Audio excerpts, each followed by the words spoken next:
Now I'm going to talk about some conscious decisions that you might face as a teen in regards to vaping. So, the first scenario I'm going to put out there is you're at like a party, maybe you're hanging out with a couple friends, and they all take out some vapes, and they're like, dude, try a hit, take a hit, which is like, it's pretty realistic. That will happen probably to most people throughout high school. And in that moment, you can either decide to take the hit or decide not to. And maybe you're like, okay, I've taken a hit once or twice and I'm not addicted. This isn't me. I'm not addicted. I'm not craving it right now.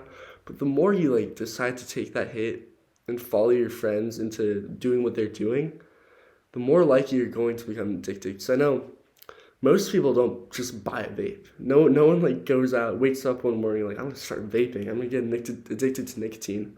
It happens over time. It's like a chain reaction through friend groups. Like one person starts, the next person starts, and it all stems off of that one decision, that one conscious decision someone makes, whether to start or not, or whether to take that hit or not. And um, smart people make both decisions. I'm not saying you're smart if you vape, because I mean you're not smart if you vape, because tons of smart people vape, and a lot of people say that's like one of the stupidest decisions they've ever made. But it kind of says a lot about what virtues you're valuing at the time of that decision. And people go through dark times. They look for escapes through vaping, through drugs, through other like things around them. But if you can make that decision in that moment to not take that hit, it will lead to better things in life. Because I'm telling you right now, when you're addicted to nicotine, it takes up a big portion. It takes up money, it takes up time, and it causes terrible things down the road like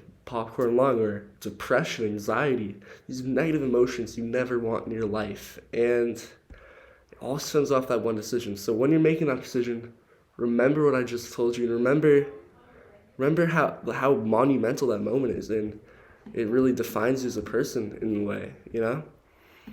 Um, in this last minute, I really want to stress how dangerous vaping is, and how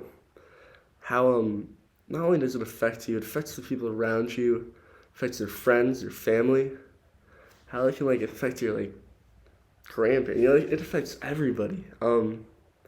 Like I said, popcorn lung, anxiety, depression. Personally, I've like suffered from anxiety and depression, and that's not because I vape. I have it, I guess. But I would hate to have anybody else in this world suffer those things just because they start vaping. Even if you get, I don't know, a little bit of a nicotine high every once in a while, it's not worth the long term effects. There's vaping has been a thing for such a short amount of time that we don't know the long term effects. For all we know, it's gonna cause this new cancer that nobody knows about. In 50 years, these kids will start dropping dead. But what we do know is if you don't start, you won't have to worry about any of that. And that's how I'm gonna end it. And thank you for listening.